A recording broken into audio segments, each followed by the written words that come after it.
Welcome back to our podcast. Today, we're going to talk about what does it mean to beat the banks.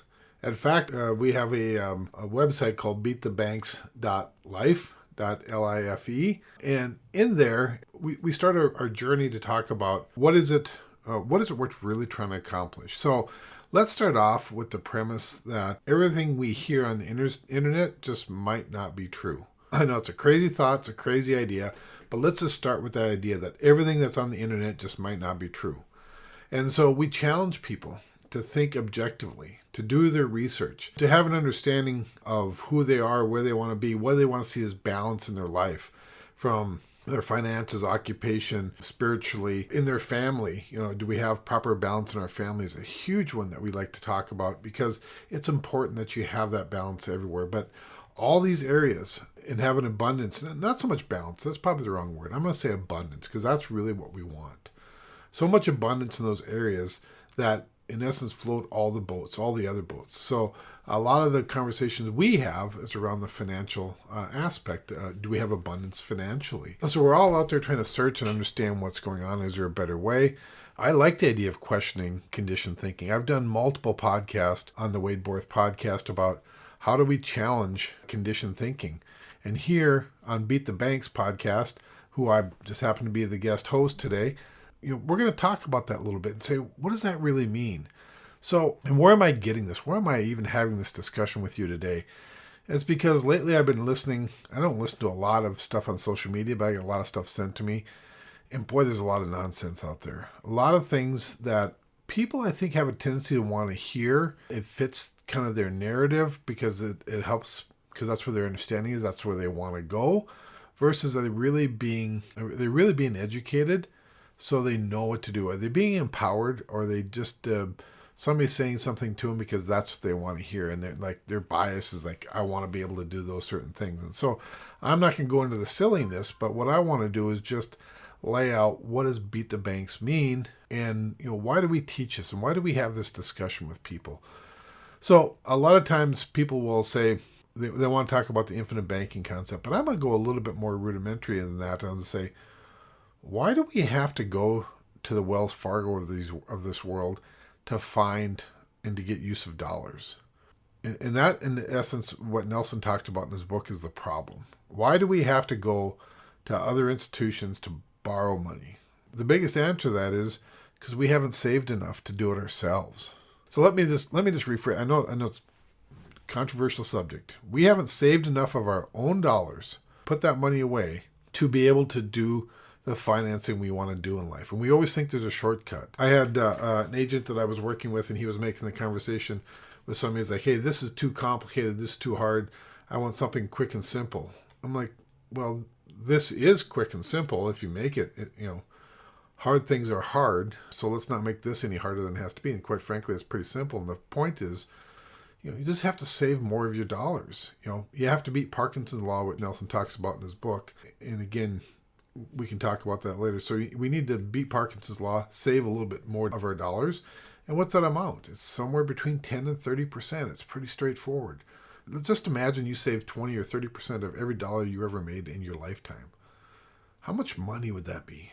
Don't even add interest to it. Just save those dollars. You put them in a shoebox. How much money would you have? And when that deal of a lifetime comes along, and you can get in that shoebox once, can you take advantage of that deal of a lifetime?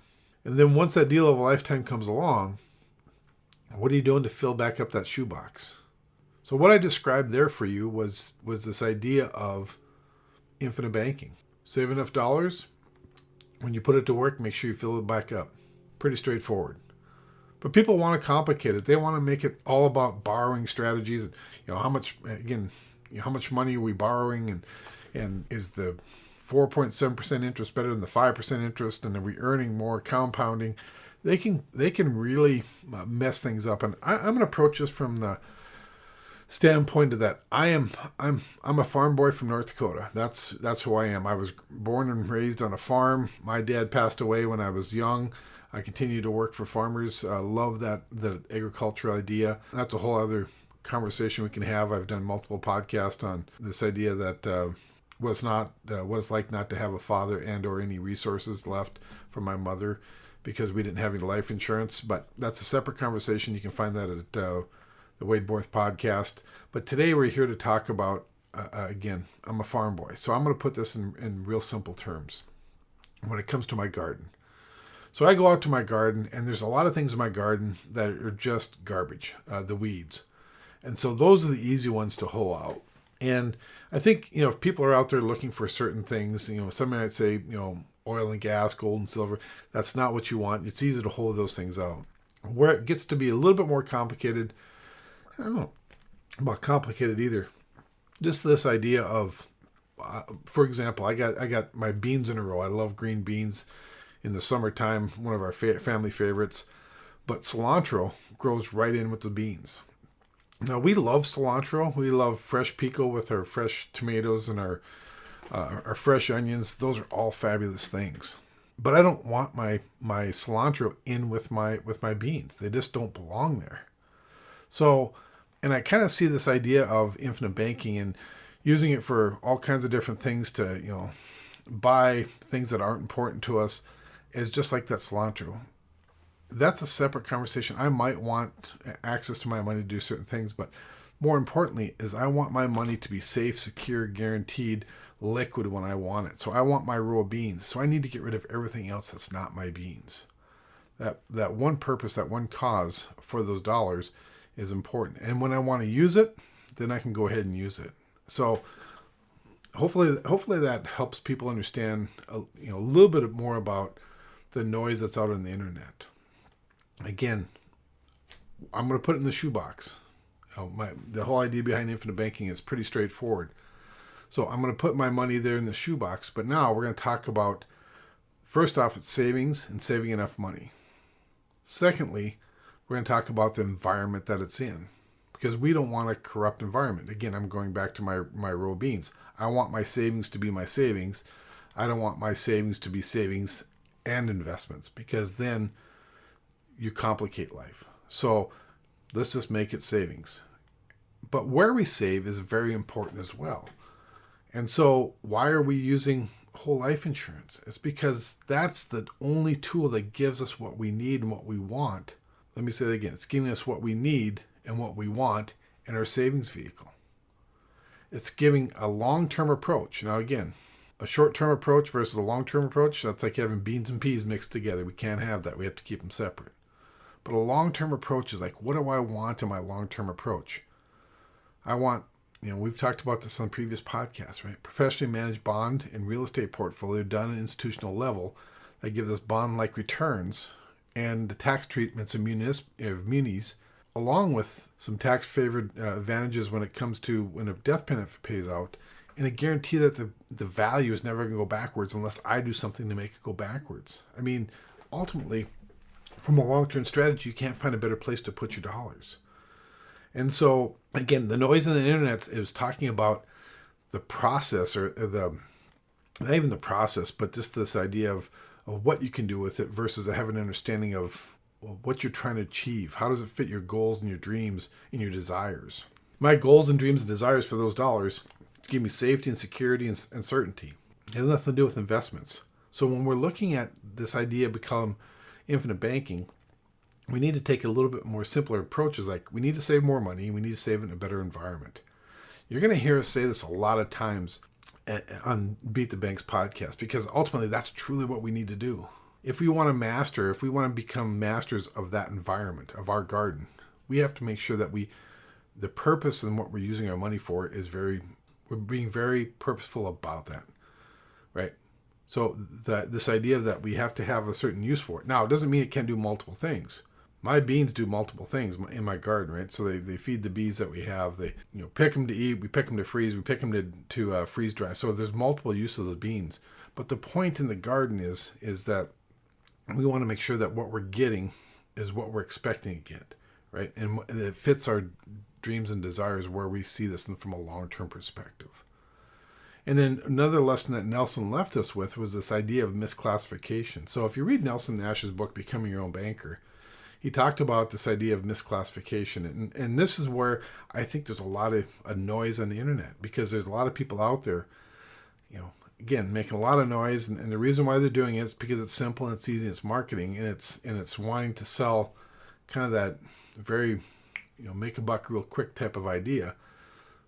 And so it's the wrong narrative for what we want. And for those people that are looking for something with some sound understanding, again, this isn't an idea that we're just making up, right? Banks by the billions are putting money into whole life insurance.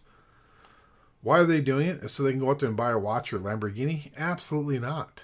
They use it so they can have a safe, secure access to money when they need it to take advantage of business opportunities. That's about how simple it gets. It doesn't have to be any more complicated than that. So when I hear people say it's complicated, it's just, I think the reason why it's complicated is because we in the industry want to make it complicated. There's a lot of noise, but we don't understand that we have to go out and find somebody like me. I'll use myself as a gardener. I'm going to go out there and I'm going to take the weeds out right away, right? To get rid of the noise that's out there and say, what is it you're trying to accomplish? And does this fit that bill? And so properly structured life insurance used for the proper purposes, giving us death benefit and a place to save dollars. That's its purpose, and it's savings. It's not an investment. So let's not misclassify what whole life is.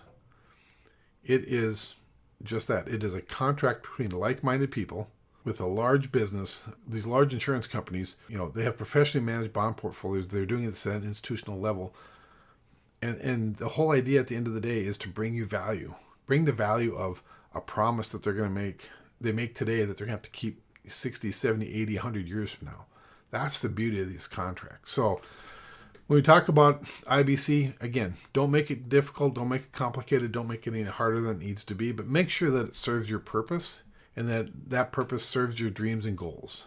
And by having liquid asset available to take advantage of opportunities when you want to take advantage of those opportunities without anybody else's say so. That's the beauty of what we do. That's the beauty of the videos we have on Beat the Banks go into some of the details about how to understand it and how to use it. But go watch this with the open mind. Like, okay, how does that fit? And how do I achieve my dreams and my goals, my desires by the use of this product? But it's the mindset that's so valuable. So again, the website is beatthebanks.life. Go ahead and out there and take a look. Watch some videos, get educated. But just understand that we're here to educate people, not to convince them to do something. And that's what I see a lot on the internet. It's marketing driven. It's about creating a narrative that seems so silly and that it's just not true. And have an understanding of what are the large institutions doing. And this is exactly what we teach, is what exactly the large institutions are doing. So anyhow, go out and take a look, educate yourself, understand who you are, where you want to be, find alignment with us here at Factum, and then say if we're in alignment and we can be of service to you, we can educate you, and we're going to empower you. And that's probably the biggest thing, is we want to empower you. We don't want to take the control from Wells Fargo and put it in our pocket. We want to take control from Wells Fargo, empower you to put it in your pocket. Because at the end of the day, that's where the true value that we bring is, so we can empower you to take advantage of those opportunities. So thank you.